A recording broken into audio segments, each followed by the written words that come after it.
며칠째입니다. 며칠째 아들 민준이의 연락이 끊겼습니다. 처음엔 바쁘겠지 했습니다. 해외에서 새 일을 시작했으니 정신없겠지 싶었습니다. 그런데 하루가 지나고 이틀이 지나고 사흘이 지나도 카톡 읽은 표시조차 뜨지 않자 가슴속 어딘가에서 불안이 고개를 들기 시작했습니다. 여보, 민준이한테 연락 좀 해봐요. 남편 철수는 신문을 보던 손도 멈추지 않고 대답했습니다. 그 나이 되면 바쁜 거야. 괜히 들볶지 말고. 그래도 당신은 항상 그래. 애들 일에 너무 오지랖 넓어. 더 이상 말할 수가 없었습니다. 오지랖. 그 단어가 가슴에 박혔습니다. 저녁 준비를 하면서도 설거지를 하면서도 이불을 개면서도 휴대폰만 들여다봤습니다. 혹시 민준이가 연락했나? 카톡 알림이 왔나? 부재중 전화는 없나? 손가락이 저절로 민준이 프로필 사진을 눌렀다 놨다 반복했습니다. 괜찮겠지. 괜찮을 거야. 그냥 바쁜 거야. 스스로를 다독였지만 가슴 한쪽이 계속 무겁게 가라앉았습니다. 밤 11시가 넘어서야 며느리 수진이에게 조심스럽게 전화를 걸었습니다. 수진아, 나야. 어머니, 혹시 민준이한테 연락 왔니? 전화기 너머로 수진의 목소리가 들려왔습니다. 평소보다 조금 낮고 조금 조심스러운 목소리였습니다. 어머니, 네, 저도 며칠째 연락이 안 돼서요. 근데 괜찮을 거예요. 바쁘신가 봐요.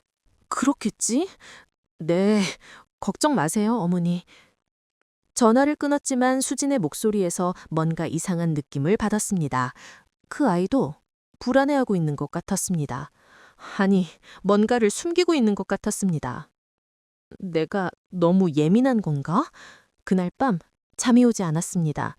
옆에서 코 고는 남편을 보며 저만 이렇게 불안한 게 이상한 건가 싶었습니다. 핸드폰을 켜고 끄고를 반복했습니다. 새벽 2시, 새벽 3시. 시계 초침 소리가 유난히 크게 들렸습니다. 제발 아무 일 없게 해주세요. 그렇게 기도하듯 눈을 감았을 때였습니다. 따르릉 따르릉 핸드폰이 울렸습니다. 새벽 3시 17분. 화면에 떠오른 이름 민준이. 가슴이 철렁 내려앉았습니다. 손이 떨려서 전화를 받는 버튼을 2번이나 놓쳤습니다. 3번째 지도 끝에 겨우 통화 버튼을 눌렀습니다. 여보세요? 민준아! 수화기 너머로 들려온 아들의 목소리. 엄마, 나... 그 한마디에 모든 게 느껴졌습니다. 떨리는 목소리. 억지로 침착한 척하지만 숨길 수 없는 다급함. 뭔가 잘못됐다는 걸. 뭔가 큰일이 났다는 걸. 제 아들이 지금 위험에 처해 있다는 걸. 어머니의 본능이 온몸에 경보를 울렸습니다. 손발이 얼어붙었습니다. 입술이 바짝 말랐습니다. 심장이 미친 듯이 뛰었습니다. 민준아! 무슨 일이야? 어디 다친 거야? 아프니? 무슨 일이 생긴 거니? 질문이 쏟아졌지만 민준은 대답하지 않았습니다. 그저 거친 숨소리만 들려왔습니다. 엄마, 나 괜찮아. 걱정하지 마. 괜찮게 뭐가 괜찮아. 지금 몇인데 전화하는 거야? 무슨 일이야? 말 좀 해봐. 목소리가 커지자 옆에서 자던 남편이 뒤척거렸습니다. 하지만 저는 신경 쓸 겨를이 없었습니다. 엄마, 지금은 말 못해. 나중에 다시 전화할게. 야, 이민중! 끊지 마! 끊지 말라고! 하지만 전화는 뚝 끊겼습니다. 뚜. 손에 든 핸드폰이 차갑게 식어갔습니다. 저는 그대로 얼어붙은 채 어둠 속에서 핸드폰 화면만 멍하니 바라봤습니다. 민준이 프로필 사진. 1년 전 찍었던 가족 사진. 환하게 웃고 있는 아들의 얼굴. 괜찮다고? 괜찮아, 애가 새벽 3시에 전화해서 떨리는 목소리로 말을 못하니? 눈물이 빙 돌았습니다. 여보! 남편을 흔들어 깨웠습니다. 여보, 민준이가 전화했어. 근데 뭔가 이상해. 목소리가... 무슨 소리야. 새벽에 무슨... 나중에 얘기해. 자, 여보. 당신 또 괜한 걱정하는 거 아니야. 민준이 어른이야. 알아서 하겠지. 그리고 다시 코를 골기 시작했습니다.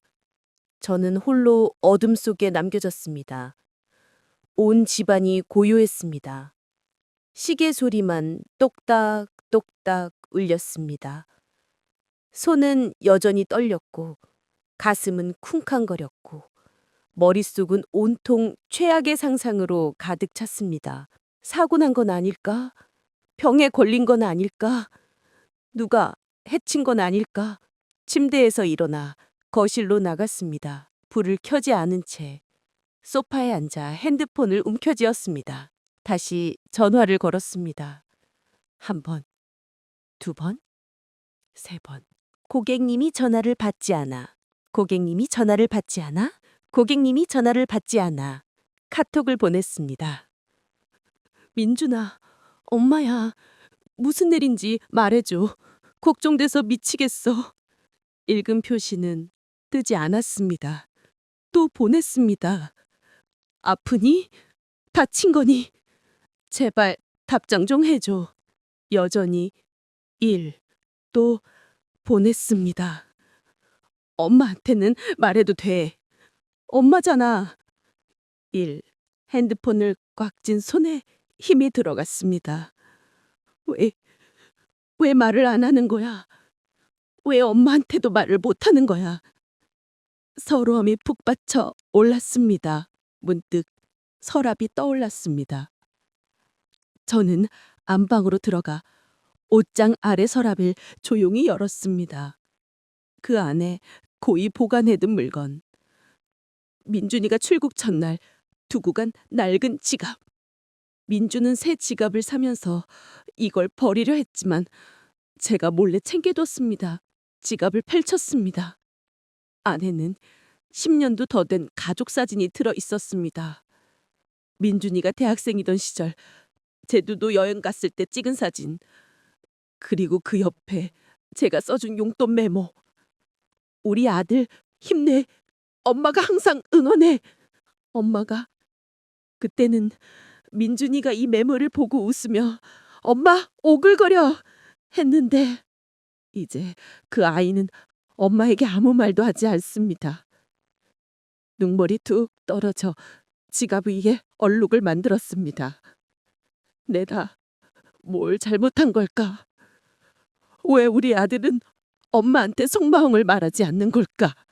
그날 밤 저는 결국 잠들지 못했습니다. 통이 트고 아침 해가 떠올랐지만 제 마음속 불안은 가시지 않았습니다. 아니, 오히려 더 짙어졌습니다. 민준아, 네게 무슨 일이 생긴 거니? 아침이 밝았지만 저는 한숨도 자지 못했습니다. 부엌에 서서 아침 준비를 하면서도 손은 계속 떨렸고 정신은 온통 민준이 생각뿐이었습니다. 국을 끓이다 소금을 2번이나 넣었고 계란 후라이는 태워서 버렸습니다. 어머니, 괜찮으세요? 며느리 수진이 부엌으로 들어오며 조심스럽게 물었습니다. 어젯밤 남편 집에 들렀다가 하룻밤 묵고 간 모양이었습니다. 괜찮아. 그냥 잠을 잘못 잤네. 어머니 얼굴이 안 좋으신데 어디 편찮으세요? 아니야, 괜찮아. 거짓말이었습니다. 괜찮을 리가 없었습니다. 식탁에 앉은 남편 철수는 시문을 펼치며 아무렇지 않게 물었습니다. 그래, 새벽에 민준이 전화 왔다며? 뭐래? 그게... 말을 꺼내려는데 목이 메였습니다. 목소리가 이상했어. 뭔가 다급하고 떨리고. 근데 아무 말도 안 하고 끊어버렸어. 에이, 당신이 너무 예민하게 받아들인 거 아니야? 새벽이란 목소리가 좀 그랬겠지. 아니야, 나는 안다고. 30년 넘게 키운 자식인데 그의 목소리만 들으면 알아. 목소리가 높아졌습니다. 철수는 신문에서 눈을 떼지 않은 채 한숨을 쉬었습니다. 또 시작이네. 당신 그렇게 애들한테 집착하니까 민준이가 해외까지 간 거야. 뭐냐고? 사실이잖아. 당신이 너무 간섭해서 애가 숨 막혀 있다고. 가슴이 찰렁 내려앉았습니다. 집착, 간섭, 숨 막혀. 남편의 말이 비수처럼 꽂혔습니다. 내가 그랬나? 내가 민준이를 숨 막히게 했나? 손이 떨려 숫자를 놓쳤습니다. 쨍그랑 소리가 식탁 위에 올렸습니다. 어머니, 그런 말씀은... 수진이 조심스럽게 끼어들었지만 철수는 이미 자리에서 일어나고 있었습니다. 나 출근한다. 밥은 회사에서 먹을게. 그리고 현관문을 쾅 닫고 나가버렸습니다. 저는 그대로 식탁에 앉아 식어가는 국 끓었지만 멍하니 바라봤습니다. 수진이 조심스럽게 제 손을 잡았습니다.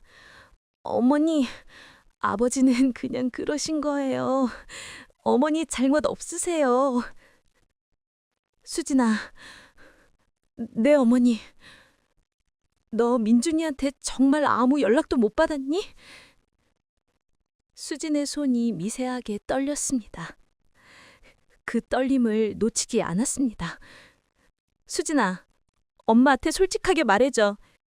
너 뭔가 알고 있지?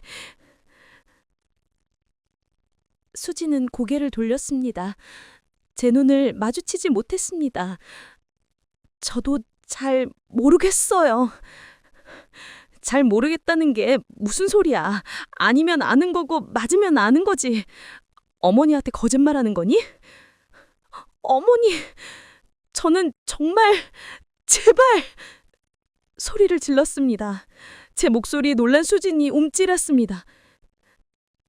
저는 한숨을 크게 내쉬고 목소리를 가라앉혔습니다. 미안해. 어머니가 너무 불안해서 그래.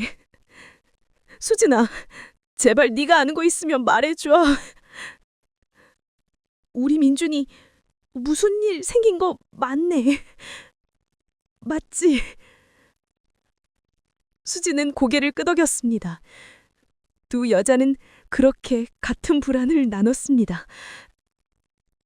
그날 오후 저는 견딜 수가 없었습니다. 민준이 SNS를 뒤졌습니다. 페이스북, 인스타그램 모두 확인했습니다. 하지만 최근 게시물은 2주 전이 마지막이었습니다. 새로운 시작, 응원해주세요. 밝게 웃는 민준의 사진, 낯선 도시의 야경을 배경으로 댓글들이 달려 있었습니다. 화이팅! 잘 될 거야. 부럽다, 형! 하지만 그 이후로는 아무것도 없었습니다. 뭔가 잘못됐어. 분명히 뭔가 잘못됐어. 저는 민준이 친구들 연락처를 뒤졌습니다. 대학 동기, 회사 동료 모두 찾아서 메시지를 보냈습니다. 혹시 민준이 연락 받았니? 엄마 인벨에 연락이 안 돼서. 답장이 오기 시작했습니다. 어머님, 저도 요즘 연락 못 받았어요. 저도 궁금했는데 바쁜가 봐요. 현, 요즘 잠수 탔어요. 무슨 일 있나요? 모두 비슷한 대답이었습니다. 아무도 몰랐습니다. 저는 통장 정리를 하다가 문득 해외 송금 기록이 떠올랐습니다. 민준이 해외로 떠날 때 제가 생활비 명목으로 몇 차례 송금을 해줬었습니다. 은행 앱을 열었습니다. 송금 내역을 확인했습니다. 3개월 전 500만 원, 2개월 전 300만 원, 1개월 전 200만 원. 그런데 최근 일주일 사이 제 계좌에서 자동이체로 빠져나간 돈이 있었습니다. 해외 송금 이민준 1,000만 원. 저는 그 기록을 본 적이 없었습니다. 손이 떨렸습니다. 이게 뭐지? 내가 보는 게 아닌데. 급히 은행에 전화를 걸었습니다. 네, 고객님. 확인해보니 일주일 전 오후 2시 17분에 해외 송금 신청이 접수되었습니다. 제가 신청한 게 아닌데요. 고객님 명의 공동인증서로 처리된 내역입니다만. 공동인증서요? 네, 혹시 가족분 중에. 전화를 끊었습니다. 민준이었습니다. 민준이가 제 공동인증서를 사용해서 제 통장에서 돈을 빼간 겁니다. 왜 허락도 없이. 아니, 허락을 구하지 못할 만큼 급한 일이었단 뜻입니다. 우리 아들이 도대체 무슨 일에 휘말린 거야? 머릿속이 하얘졌습니다. 저녁 무렵 막내딸 서연이가 퇴근하고 집에 들어왔습니다. 엄마, 나 왔어. 평소처럼 밝은 목소리였지만 저는 대답할 기력이 없었습니다. 소파에 앉아 멍하니 TV를 켜둔 채 아무것도 보지 않고 있었습니다. 엄마, 왜 그래? 어디 아파? 서연이가 다가와 제 이마에 손을 얹었습니다. 아니야, 거짓말. 얼굴 보면 다 알아. 무슨 일 있어? 민준이. 그 이름을 꺼내는 순간 서연의 표정이 굳었습니다. 또 오빠 얘기야? 서연아, 오빠가. 엄마, 나 배고파. 저녁 뭐 해놨어? 서연아! 왜 또 오빠 얘기야? 맨날 오빠. 나는 엄마 딸 아니야? 서연이 목소리가 높아졌습니다. 서연아, 지금 그런 얘기 할 때가 아니야. 오빠가 무슨 일 생긴 것 같아. 그래서 또 오빠 걱정하느라 나는 안중에도 없는 거지? 엄마, 나도 오늘 힘들었어. 회사에서 욕 엄청 먹었어. 근데 엄마는 한 번도 안 물어봐.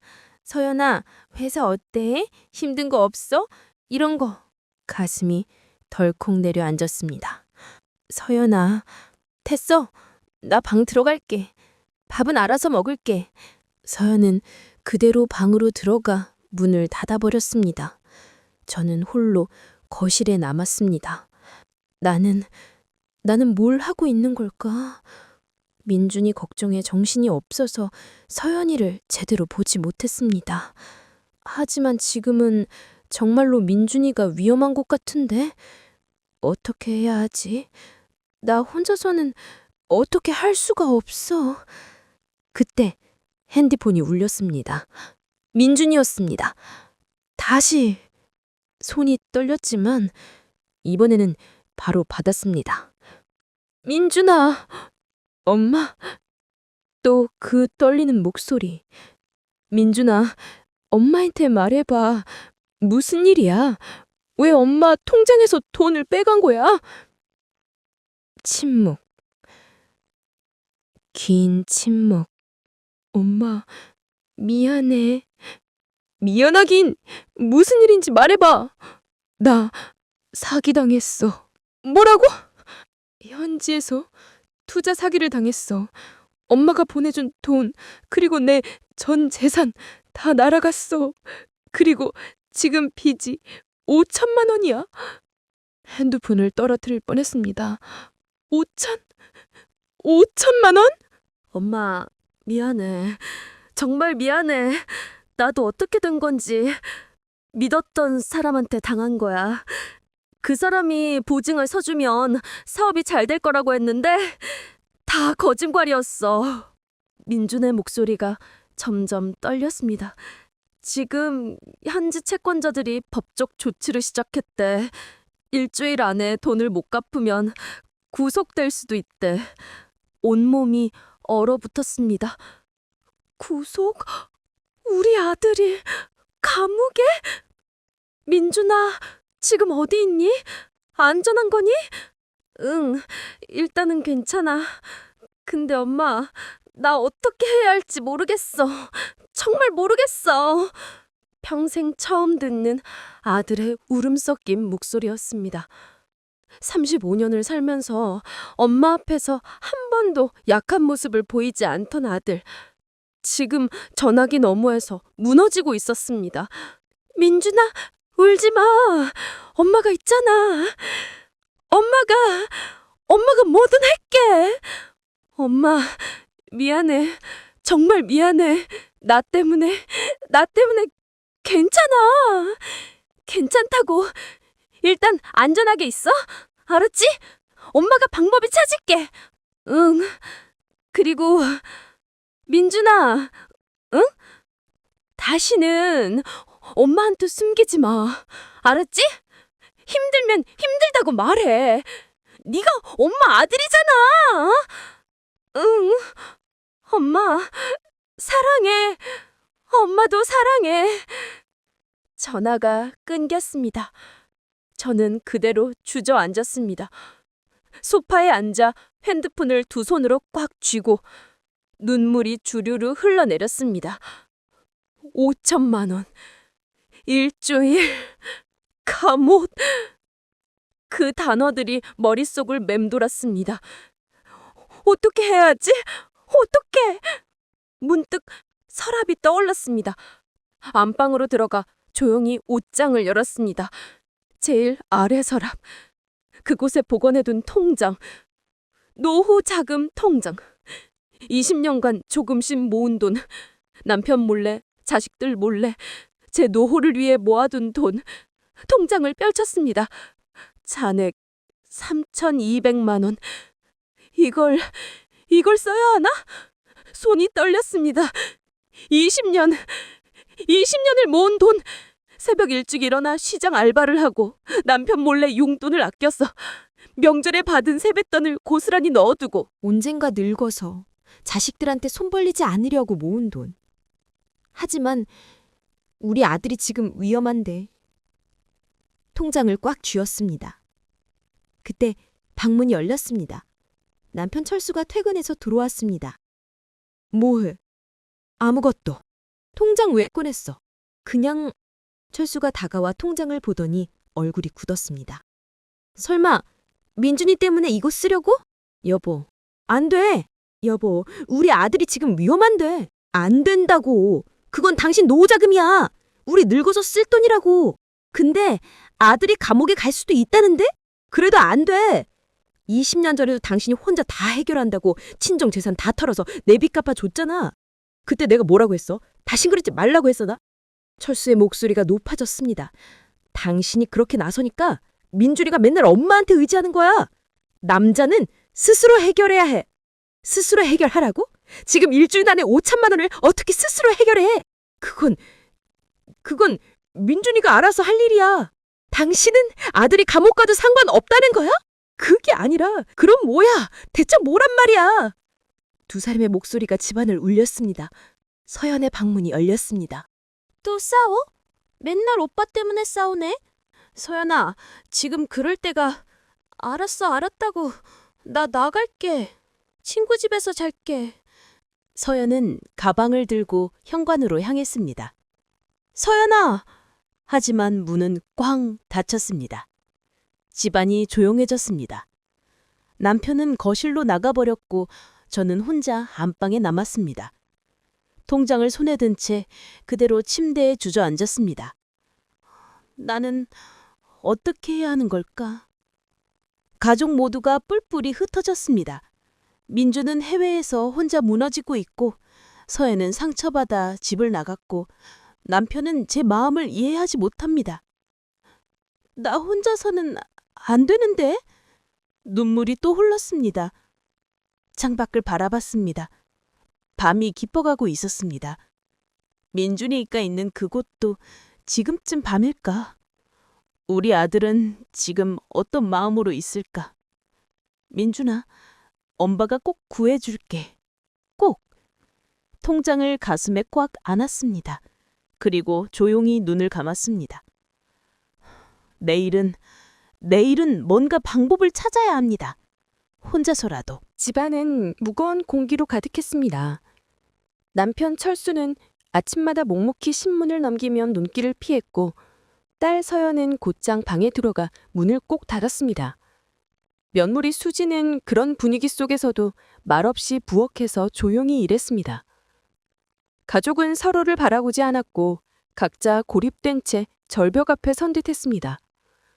저는 홀로 불안과 싸웠습니다. 밤마다 민준의 떨리는 목소리를 떠올렸고 다시 또 전화가 올까 전전긍긍했습니다. 민준과의 마지막 전화. 수학에 넘어있는 무거운 침묵과 가쁜 숨결만이 가득했습니다. 제가 물었지만 그는 말하지 못했습니다. 결국 다급하게 끊어야 했습니다. 며칠간 민준의 SNS를 뒤졌지만 마지막 게시물은 밝은 웃음이었지만 그 이후 소식은 없었습니다. 친구들에게 연락했지만 어느 누구도 무슨 일이 일어났는지 알지 못했습니다. 은행에서 이상한 해외 송금이 발견되자 저는 몸서리쳤습니다. 내 노후 자금에서 빠져나간 큰돈, 남편에게도 알리지 못한 채 혼자 움직이기 시작했습니다. 그날 밤 머릿속은 이렇게 떠올랐습니다. 20년 노후 자금을 포기해도 우리 아들을 구해야 한다. 철수와의 결등은 불가피했습니다. 그는 내 결정을 인정하지 않았고 노후 자금은 철저히 내 영역으로 남아 있었습니다. 서연은 상처를 드러내며 집을 떠났고 수지는 조용히 가계부를 정리했습니다. 그날 밤 저는 다시 한번 침대에 앉아 지갑 속 사진을 보았습니다. 누구보다 강해져야 한다. 엄마니까. 다음 날 아침 부엌은 고요했습니다. 먼지가 싼 식탁 위에 놓인 커피잔에서 희미한 김이 피어올랐습니다. 정숙은 천천히 손을 씻으며 하루를 시작했습니다. 하지만 마음의 무게는 쉬이 풀리지 않았습니다. 남편 철수는 신문을 들고 고개만 살짝 돌려 잘 자라는 말 대신 무심한 눈길만 던졌습니다. 서연은 출근 준비에 바빠 보였지만 표정은 어두웠습니다. 며느리 수지는 조용히 설거지를 하며 눈치를 살폈습니다. 자연스러운 움직임 안에 깊은 침묵이 깃들어 있었습니다. 정숙의 머릿속엔 민준의 떨리는 목소리와 그 뒤에 감춰진 말 못할 사연이 계속 맴돌았습니다. 낮은 속삭임 같았던 마지막 통화. 그럼에도 심장이 미칠 듯 뛰었고 두 눈은 밤새 그를 찾았습니다. 소셜미디어 기록과 친구들의 단답형 메시지 속에서 아무런 소식도 찾을 수 없었습니다. 마음의 불안이 몸을 지배했습니다. 은행 내역을 확인하는 일은 마치 시한폭탄을 들고 흔드는 듯한 긴장감이 있었습니다. 민준의 이름으로 진행된 예상치 못한 해외 송금. 남편에게도 말하지 못한 위험한 내용 말입니다. 철수와의 대화는 벽을 맞대듯 했지만 정숙의 마음에서는 결코 물러설 수 없는 싸움터가 열렸습니다. 노후 자금을 지키려는 남편, 가족을 위해 그것을 내놓으려는 그녀. 딸 서연은 아직 마음의 문을 닫았지만 수진의 묵묵한 도움은 한 줄기 빛처럼 느껴졌습니다. 가까이 있지만 서로 다른 공간에선 가족의 풍경이었습니다. 그 어느 때보다 무거운 마음으로 정숙은 낡은 지갑 속 어린 시절 가족 사진을 꺼내들었습니다. 엄마이기에 더 단단해져야만 한다. 며칠간의 고요한 전쟁처럼 느껴지는 날들 속에서 정숙은 스스로에게 다짐했습니다. 이번엔 내가 버텨야 한다. 내 아들을 위해, 우리 가족을 위해. 그녀는 변호사 사무실을 찾아가 서류들을 살폈고 금융기관과도 연락을 취했습니다. 하루하루가 정신없이 지나갔고 매일 밤 핸드폰을 꼭 쥔 채 잠들었습니다. 그럴 때마다 낡은 지갑 속 가족 사진이 위로가 되어 주었습니다. 남편 철수는 여전히 냉랭했지만 서연과 수지는 조금씩 마음의 문을 열기 시작했습니다. 서연은 조용히 거실에서 정숙에게 다가와 엄마 힘내요 라고 속삭였고 수지는 가계부를 들여다보며 다시 한번 심호흡을 했습니다. 긴 밤의 끝에서 정숙의 결심은 더욱 단단해졌습니다. 혼자서 모든 짐을 지고 가는 길이 외롭고 고통스러워도 그녀는 포기하지 않을 것입니다. 어떤 난관이 와도 아들을 위해 싸울 것입니다. 그렇게 어느새 밤은 깊어갔고 창밖으로는 별들이 하나둘 떠올랐습니다. 정숙은 낡은 지갑을 가슴에 품으며 조용히 속삭였습니다. 엄마가 반드시 지켜줄게. 민준의 위기가 점점 깊어지는 가운데 정숙은 밤낮 가리지 않고 아들을 구하기 위한 방안을 모색했습니다. 하지만 가족 내 갈등과 남편 철수의 완강한 반대가 마음을 더욱 무겁게 했습니다. 바로 그런 순간 뜻밖의 동반자가 나타났습니다. 며느리 수진이 어느 저녁 조용히 부엌에 찾아와 말했습니다. 어머니, 저도 이제 솔직히 말씀드릴게요. 사실 저도 민준 오빠한테 힘든 일 있다는 걸 알고 있었어요. 하지만 말하지 못했어요. 정숙은 놀라움과 안도감이 뒤섞인 눈빛으로 수진을 바라봤습니다. 처음 해외로 일자리를 옮긴 걸 어머니와 남편분 몰래 결정했어요. 저도 시댁의 시선이 무서웠고 오빠한테 부담이 될까봐 입을 다물었죠. 수진은 떨리는 목소리로 이어갔습니다. 민준 오빠가 SNS에 올리던 밝은 모습은 다 위장이었어요. 실은 큰 빚을 지고 채권자들에게 쫓기고 있었어요. 저도 너무 걱정돼서 며칠 전부터 은근히 아끼던 내 돈까지 오빠한테 보냈어요. 그 말에 정숙은 마음 한쪽에 휙 풀리는 느낌을 받았습니다. 이렇게 혼자가 아니란 사실이 얼마나 큰 힘이 되는지 새삼 깨달았습니다. 그날 밤 두 여자는 함께 민준을 어떻게 도울지 밤새 대화를 나누었습니다. 수지는 시어머니가 인정해주길 바라는 진심 어린 마음을, 정숙은 이제라 며느리를 진짜 가족으로 받아들이는 마음을 나누었습니다. 둘은 힘을 합쳐 남편 철수의 고집을 부드럽게 풀기 위한 계획도 세웠습니다. 다음 날 철수가 거실에서 신문을 읽고 있을 때 수지는 조용히 다가가 말했습니다. 아버님, 저희가 힘을 합치면 민준이를 꼭 도울 수 있을 것 같아요. 철수는 처음엔 눈길 하나 주지 않았지만 수진의 진심 어린 눈빛과 정숙의 묵묵한 지지에 마음이 조금씩 열리기 시작했습니다. 그날부터 가족들은 비로소 서로 협력하는 방식에 대해 생각하기 시작했습니다. 완벽하진 않아도 함께라는 작은 불씨가 피어올랐습니다. 민준도 영상통화로 이 장면을 지켜보며 눈물을 흘렸습니다. 엄마, 수진 씨, 정말 고마워요. 제가 도망치지 않고 다시 희망을 찾아보겠습니다. 가족 간에 싸늘했던 공기는 조금씩 녹아 새로운 희망의 빛이 미약하게나마 비치기 시작했습니다. 하루가 멀다 하고 쌓여가는 서류더미 속에서 정숙은 점점 더 깊은 혼란에 빠졌습니다. 변호사 사무실에서 법률 상담을 받으며 발견한 충격적인 사실은 가족 내 오래 숨겨져 온 비밀이었다는 점이었습니다. 20년 전 철수의 사업 실패는 정숙에게 막대한 빚더미와 함께 왔습니다.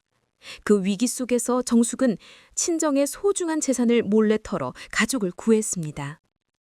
하지만 그 사실은 가족들에게 한 번도 전해지지 않았고 심지어 철수에게조차 숨겨진 채 묻혀 있었습니다. 철수가 그 장면을 폭로하며 가족회의를 열자 온 가족의 감정은 폭발 직전까지 치달았습니다. 네가 혼자 다 해결하려고 그랬다고? 그래서 내가 얼마나 힘들었는데! 그러니까 가족이 이 지경이 된 거야! 언성 높아지는 가운데 민주는 영상통화 화면 너머에 서 주저앉았습니다. 아버지, 그때 그런 일이 있었어요? 왜 아무도 말 안 해준 거죠? 가족들은 서로의 상처가 고스란히 드러나는 양상에 말을 잇지 못했습니다. 철수의 묵직한 한마디와 정숙의 묵인, 그리고 민준의 오해가 한데 뒤엉인 순간이었습니다. 서로가 서로에게 쌓아둔 오해와 분노가 마침내 폭발하며 벽을 허무는 듯한 아픔과 갈등의 장이 열렸습니다. 그러나 동시에 이 비밀은 서로를 더 깊이 이해할 수 있는 출발점이기도 했습니다. 한동안 고유에 잠긴 듯한 가족은 서로에 대한 동정과 미안함을 느끼기 시작했습니다. 누군가 먼저 용서를 구했고 또 다른 누군가는 그 마음을 받아들였습니다. 하지만 완전한 화해는 아니었습니다. 그저 이해의 조각들만 겨우 맞춰져 가고 있었을 뿐 아쉬움과 안타까움이 함께하는 날들이 이어졌습니다. 그러던 중 민주는 영상통화로 눈시울을 붉히며 말했습니다. 엄마, 아버지, 저도 이제야 조금은 알겠어요. 내가 왜 이렇게 힘들었는지. 다시 시작할 힘을 조금씩 키우겠습니다. 가족은 처음으로 조용히 눈빛을 맞췄고 희망의 신락 같은 빛이 그들 안에 스며들었습니다. 창밖바람은 찬바람이었지만 마음속으로는 뭔가 뜨거운 것이 피어나는 느낌? 이제 그들은 서로를 조금 더 알아가고 있었다. 아픔에 깊을수록 이해도 진해지는 것을. 가족의 균열은 깊어만 갔다. 민준이 처한 위기는 점점 현실이 되어 다가왔다. 채권자들의 강압은 날이 갈수록 심해졌고 법적 절차가 진행되면서 그들에게 주어진 시간은 단 일주일 남짓이었다. 정숙은 매일 낮과 밤을 가리지 않고 계좌를 확인하고 변호사와 통화하며 대안을 모색했다. 하지만 남편 철수는 여전히 냉담했다. 당신이 어떻게든 해결해. 나는 그럴 힘 없으니 방법을 찾든지 말든지 해. 그 말은 칼날 같았다. 하지만 정숙은 무너지지 않았다. 오히려 그 절망적인 말에 더욱 굳건히 섰다. 서연은 이 상황에 분노했다. 왜 아빠는 오빠만 걱정해요? 저는요? 엄마, 저도 좀 봐주세요! 오랜 외로움과 무시가 복받쳐 터졌다. 서로를 향한 쓴말들이 가슴에 상처를 넣고 집안은 완전히 사분오열됐다. 정숙은 부엌 바닥에 주저앉아 크게 한숨 쉬며 땅을 쳤다. 이젠 정말 내가 더 이상 못 버틴다. 손자 손녀 사진을 꺼내 조용히 바라보며 그 사랑에 기대어 마음을 추스렸다. 그때 민준으로부터 급한 전화가 걸려왔다. 엄마, 미안해요. 감옥 갈지도 몰라요. 그의 절규에 온몸이 떨렸다. 하지만 동시에 의지가 타올랐다. 엄마가 반드시 네 편에 있을게. 넌 지킬게. 가족 전체가 절망과 분노, 그리고 서러움 속에서 극한 상황을 맞이하고 있었다. 가족은 한밤중 거실에 모였습니다. 조명이 흐릿한 그 공간은 오랜 갈등과 상처가 쌓인 자리이자 이제는 진심을 마주하는 무대가 되었습니다. 정숙은 평소와 달리 부드러운 목소리로 입을 열었습니다. 나는 너희가 행복하길 바랐는데 때로는 너무 참으며 살았나 봐. 말끝마다 흐르는 숨결에는 지난 세월의 무게가 묻어 있었습니다. 그녀의 눈가에는 감춰진 눈물이 서서히 맺혔습니다. 철수도 침묵을 깨고 조용히 입을 열었습니다. 당신이 그렇게 나서 주었기에 내가 이렇게 버틸 수 있었소. 고맙소. 몇십 년간 말하지 못했던 진심이 뒤늦게라도 전해지자 분위기는 눈물 섞인 따뜻함으로 변해갔습니다. 서연은 조심스럽게 엄마를 끌어안았습니다. 엄마, 나도 오빠도 사랑해요. 우리 가정이에요. 누구보다 외로웠던 그녀의 마음이 이제야 어머니의 품속에서 녹아내리고 있었습니다. 며느리 수진도 함께 손을 맞잡으며 말했습니다. 저도 이 가족이에요. 함께 하겠습니다. 시어머니와 며느리 사이에 있었던 벽이 무너지고 서로를 받아들이는 새로운 희망이 움텄습니다. 민주는 영상통화 화면을 통해 감정이 북받쳐 흐느꼈습니다. 엄마, 제가 도망치지 않고 돌아갈게요. 우리 가족과 다시 시작하겠습니다. 그의 눈빛은 이제 고독하지 않았습니다. 희망과 결심으로 빛났습니다. 사랑과 미움, 이해와 오해가 교차한 그 밤은 긴 갈등의 끝이자 새로운 시작이 서막이 되었습니다. 정숙은 창밖표를 바라보며 스스로에게 속삭였습니다. 우리 가족, 이제야 조금은 함께 서는구나. 역시 완벽하지 않은 화해였다. 아직도 마음의 상처는 아물지 않았고 많은 말들이 필요했다. 하지만 그 밤 서로의 마음을 마주한 것만으로도 충분했습니다. 3달 후 민주는 회복된 얼굴로 한국 땅을 다시 밟았습니다. 갈라졌던 가족들이 한데 모여 어렵고 긴 싸움을 끝내고 나서야 비로소 진정한 변호의 문턱에 섰습니다. 집은 여전히 크지 않았고 빚도 완전히 정리된 것은 아니었지만 서로를 이해하려는 노력과 작은 희망이 집안 가득 차 있었습니다. 철수는 민준과 오래 걷는 산책길에서 조용히 입을 열었습니다. 사람은 누구나 실수할 수 있지요. 나는 당신이 다시 시작하는 걸 응원하오. 민주는 고개를 끄덕이며 진심 어린 미소를 보였습니다. 사연은 오빠와 함께 작은 카페에서 일을 돕기 시작했고 가족들은 수진과 정숙이 함께 만드는 집밥에 힘을 얻었습니다. 매일 저녁 모이는 시간은 서로의 상처를 조금씩 보듬는 시간이 되었습니다. 정숙은 더 이상 낡은 지갑을 만지지 않습니다. 이제는 자신이 민준에게 지갑을 건넬 차례임을 압니다. 이제 네가 챙길 차례다, 우리 아들. 민주는 어린 시절 가족 사진을 보며 엄마의 깊은 사랑을 느낍니다. 그날 저녁 정숙은 창밖을 멍하니 바라보다가 조용히 중얼거렸습니다. 완벽하지는 않지만 우리 가족은 다시 시작했구나. 눈가에 맺힌 작은 미소와 함께 아쉬움과 희망의 마음이 함께 묻어납니다. 아직 상처는 남아있지만 그 상처를 함께 받아들이고 나아갈 가족이 있기에 심리적 평안을 찾은 순간입니다. 이제 정숙의 마음에는 무거운 책임감과 함께 언젠가 다시 손을 맞잡을 수 있다는 믿음이 자리 잡았습니다. 가족의 아픔과 사랑이 공존하는 그 자리에서 그녀는 비로소 깃은 평화를 느낍니다.